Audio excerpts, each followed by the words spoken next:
G'day folks, I am going to do something that a lot of you have asked me to do for a long time. I'm going to do a catch and cook of a wild trout. That is, provided I can catch one to cook.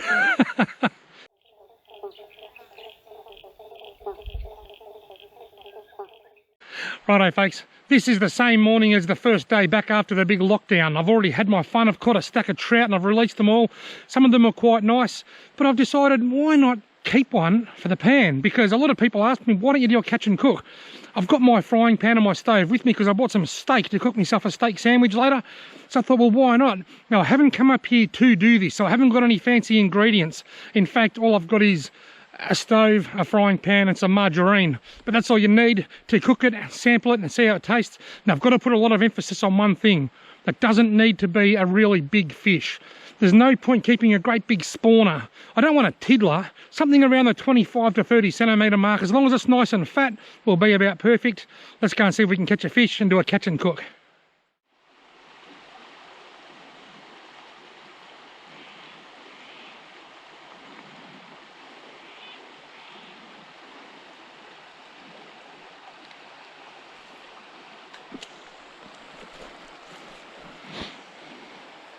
Oh, that was a bite. Got him. Is he big enough for the pan? Let's get him out and have a look. I'll get him out in the open so I can have a look. It doesn't need to be a big fish to keep, but I reckon he might be just a little bit too small. I think I can just do, hang on, I think he's very fat. He's in good condition. He's a similar size to what you'd buy at the supermarket. Yeah, look folks, I'll keep that one. It's not a real big pan, to be quite honest. He's not a big fish. You know I can catch bigger. I've caught bigger before. I don't need to prove myself. I just think that he's big enough to keep for a feed. So I'm going to cook him for lunch. I'm not here to have a huge big meal. I'm just here to do a catch and cook video, to cook it up, see how it tastes. He'll do, but only just. Alright folks, now I'm going to kill this fish now off camera. And there it is there. How I do that, I stick my head and my fingers under the gills and I bend the neck back and then he just dies instantly.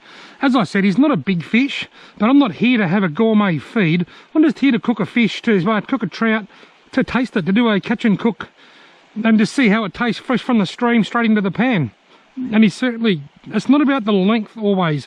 He's quite a fat fish. He's got quite a bit of meat on him. He'd be the equivalent of a trout that long 2 months ago before we had the rain. So I won't clean him here because it's a bit hard to get to the water. I'll go somewhere else where I can get down close to the water and I can gut him and show you how to do that. And then I'll go and set up my barbecue and cook him. Now, this is the hole that I just caught that fish in. While I'm here, I decided I might as well have another go. Oh, look at this one. Take it. Got him. Look at this. He's twice the size of the one I just kept. He's a lovely brownie. Would you look at that? Oops, see you, mate. He was a lovely brownie. Did you see that? He was twice the size of the fish that I kept. Most people would have preferred to have kept that fish. Look, I'm not about keeping the biggest one. I just wanted to keep one to cook it for a bit of fun. I don't care that he got off. He was a lovely fish though. I'd put him up around 30 centimetres, maybe a bit more. Beautiful brown trout.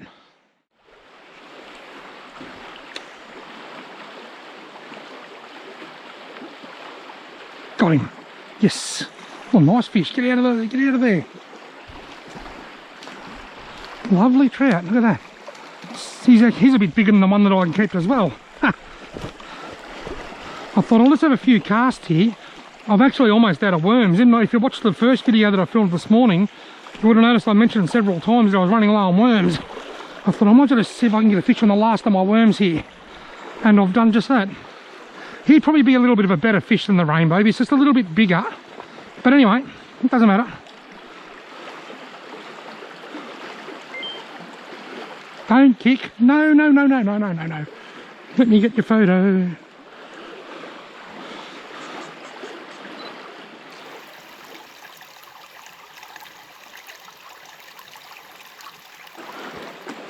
So, buddy. See you, mate. Rightio, folks. It's time to gut this monster. Right. It's always best to clean a fish in the water you've caught it if you can. Now, when you gut a trout or any fish, you simply just stick your knife in the bum and you cut up towards the neck. Quite often you'll hit a real hard spot between these front two fins. Not so much with trout, but particularly with perch, like redfin or yellowbelly. Redfin being English perch and yellowbelly being golden perch. So you just cut straight up like that. You open the fish up like that, and you just pull everything out. You'll see some eggs in here. Rainbow trout don't spawn for another couple of months, but the eggs grow inside the fish for quite a long time. The rainbows normally start spawning about July, and it's now May. The eggs grow inside them until they're ready to drop the eggs, and then the male comes along and fertilises the eggs. So you rip all the guts out like I just did. You rip the gills out. It's very important that you take the gills out. The gills have to come out. Now, in the bottom here, you'll see this blood line along the back. I normally just stick my thumb under there like that and just scrape all that out. You give that a wash.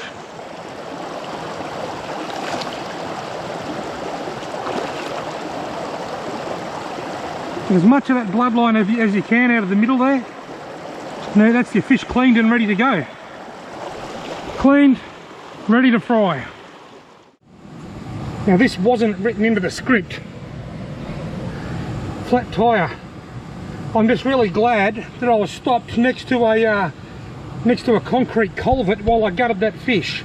So I've got something firm to jack my car up on. What a bugger.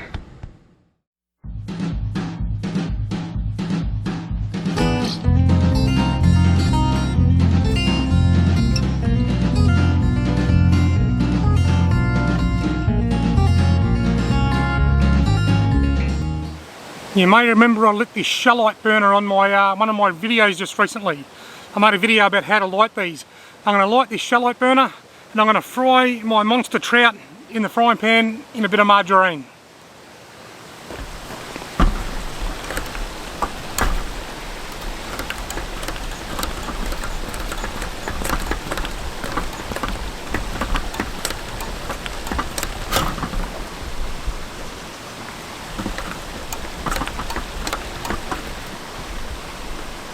That camera is not very stable there. It wants to fall over. I reckon that'll be enough to just get the big fire happening. I've got to have the camera a fair way back from the stove for this bit because it gets a bit feral. There it is. Here we go. Ready to go. Right. Now if you saw in my shellite burner video just recently, you'll remember I had to wait for this flame to die down and then it turns into a stove. It takes about a minute or so, if that.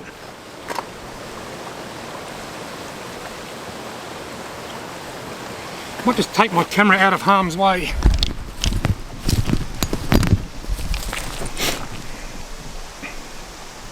The heat from the fire, in case you missed that last video, it actually heats up this copper pipe that you can see through there.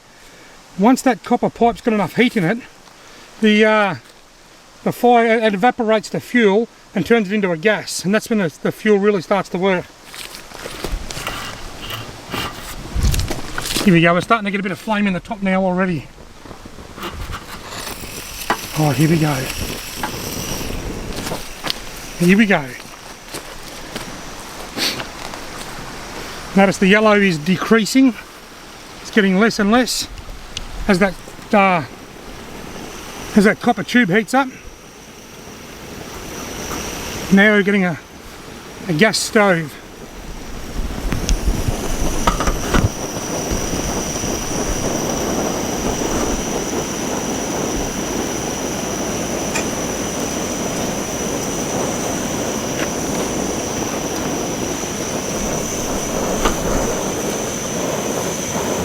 Now, any noise that you might be able to hear in the background, that's probably just the creek. The creek's right behind me and it's going to make a fair bit of background noise because I'm using a shotgun microphone, not a lav mic on my neck. I'm going to turn that right down to a low flame.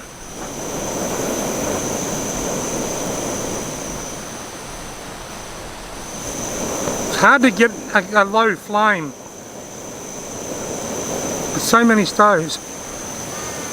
Yeah, that's got a nice low flame. Beautiful. Right, this stove here, this is a Furno. I bought it at Adventure Camping and Fishing just yesterday. I'll fit that on top. And I'll put some margarine in. A great heap of marge. I like a lot of marge with me trout.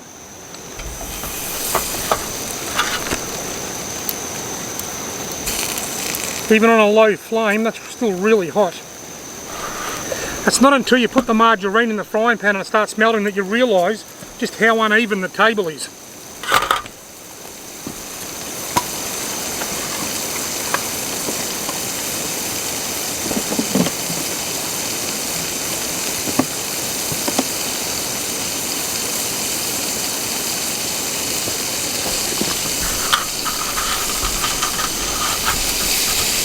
That's a bit better.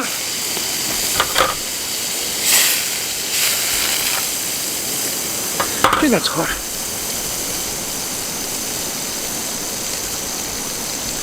Right.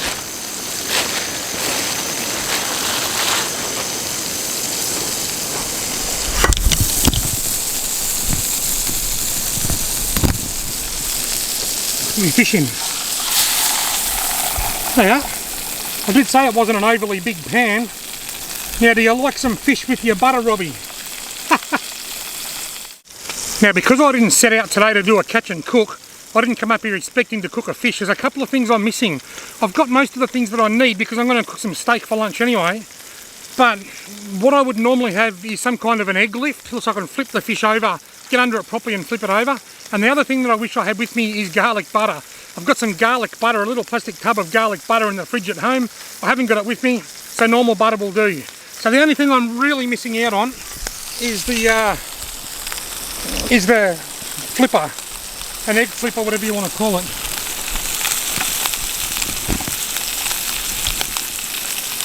And I've got no salt, that's a concern.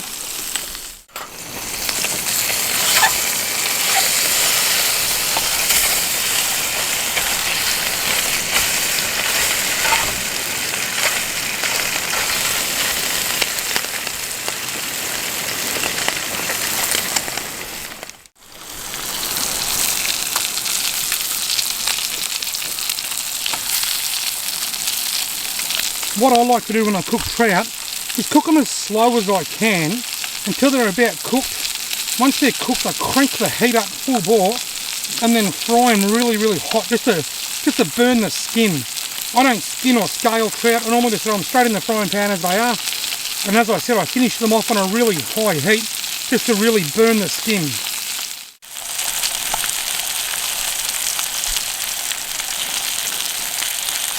I just turned it over.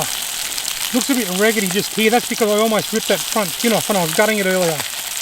Looking good and almost ready. It doesn't matter that it looks a little bit like a train wreck. All the meat's still there.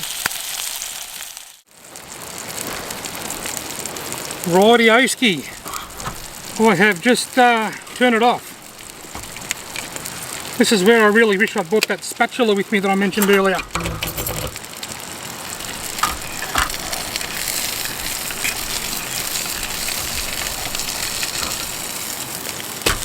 I done alright, I didn't leave too much in the frying pan. There we go. There we go, folks. One cooked rainbow trout.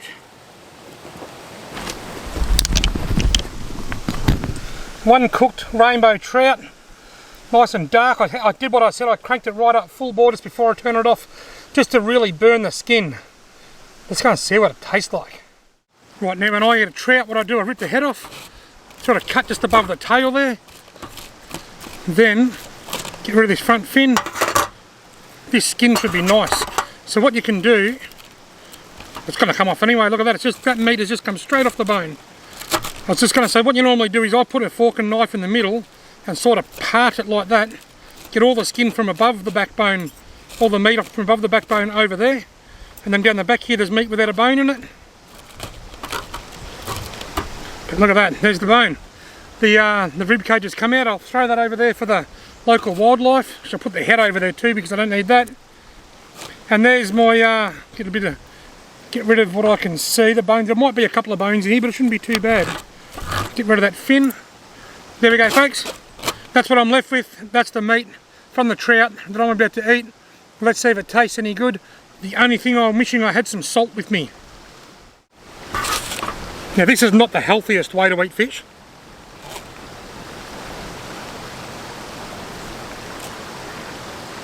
But it sure is one of the nicest. That is very nice.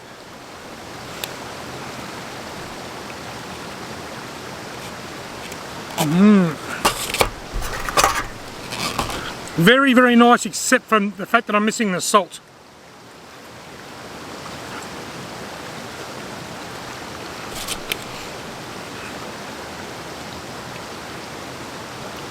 A healthier way to eat it would be to use about 5% as much margarine as what I did, and then throw away the skin.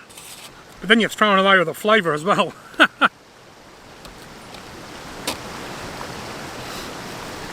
That's very nice. Trout aren't a bad fish. I prefer redfin or yellowbelly. I find trout to be a little bit dry, but this is quite nice. I'm really enjoying this. Rightio folks, that was fantastic. That was very, very nice. I really enjoyed that feed. Wasn't a big fish, as you know, but it was quite fat and there was a nice amount of meat on it, and it was really nice for my lunch. I actually brought a tin of Irish stew for my lunch today, which I can hardly pronounce. Irish stew for lunch. And some bread, and I was just going to have that on bread, but I had the trout instead. I also brought a couple of bits of steak with me that I was going to have for tea tonight. I was going to have a couple of steak sandwiches and stay up here all day. The problem I've got is that I had a flat tyre, as you guys saw before, so my spare tyre is on my car, and that tyre is on the back, which means I no longer have a spare. What that means is I've got to go straight home. I won't drive out the bush without a spare. I have to now, but I wouldn't come out if I didn't have one, and if I get a flat while I'm out here, well, I won't go in on any big adventures. So I wasn't even going to film this video that I've just filmed now in this particular spot. I had another spot earmarked away from the water and away from the background noise, but it's not worth the risk because I haven't got a spare tyre. So I've stopped somewhere on the way home to film this. Then I'm going to go straight home now and organise, get a tyre fixed. Righto folks, I hope you've enjoyed this video. The fish was beautiful. Thank you very much for watching, and thanks to all of you that have been patient and been asking me for a long time to do a trout catch and cook. I hope you've enjoyed it. If you have, why not hit the subscribe button, and hopefully I'll see you in my next video.